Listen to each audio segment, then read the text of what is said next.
Chapter 11, you know, is the Hall of Fame of faith, right, in the Old Testament. All those saints who by faith did this and by faith did that. And though dead, it says they're still speaking.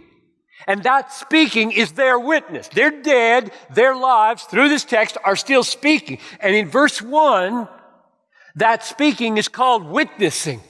You see that? Therefore, since we are surrounded by so great a cloud of witnesses.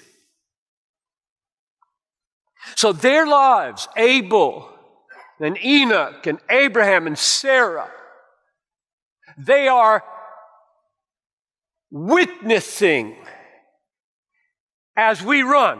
So here's the picture, I think, more or less, is that life is a marathon. We're running, right? Let us lay aside every weight and sin. Verse 1, let us lay aside every weight and sin which clings so closely, and let us run with endurance. Don't give out on this race of life, of faith and love. Keep running. Let nothing stop you, because you're surrounded by those witnesses who finished. They finished. You can finish. So I think I've never run a marathon. The longest I've ever got is 12 miles when my kid was in school, and we did this fundraiser, and I pushed his bike up the hill. So I figured that's as good as 26 miles, because I'm pushing a bike the whole way. So I've never run but you finish it, and instead of going and lying down in the grass, you circle around, if you're Abraham, and you stand by the side while John Piper is running, and you say, Piper, you can do this.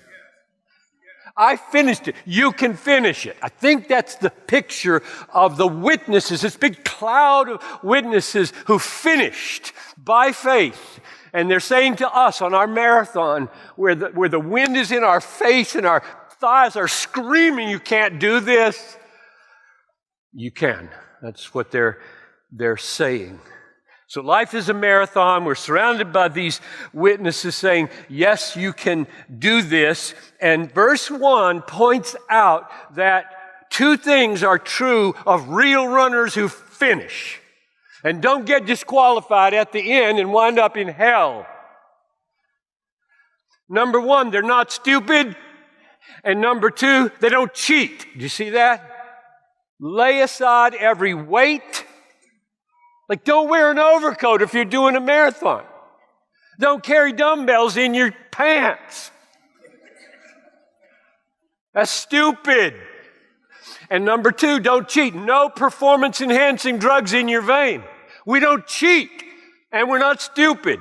I think that's the point of wait and sin. Wait and sin. So when I was raising 5 kids, trying to anyway, I remember that they would want to do something I disapproved of. And as we began to talk, they'd say things like, Daddy, what's wrong with it? And my response generally to that statement, based on this text and others, wait and sin, was, look, can we just not only ask the question, what's wrong with it, but will it make you a great runner? Will it help you with all your energy, all your mind, and all your heart, and all your love to be so devoted to Jesus that nothing will stop you from maximally running, maximally quick, finish the race? You will be a great runner. The question is not what's wrong with it. The question is, will it help you run? So I don't think the issue is merely, okay, what's the lowest standard we can possibly find? What's cheating? What's cheating? We won't cheat. We'll carry dumbbells. We'll wear overcoats while we run, but we won't cheat. That's crazy. Don't live your life like that. So many people just try to figure out lowest standard possible to be a Christian. That's just insane if you know Jesus. Stupid. That's what it says. Weights. You don't run with weights.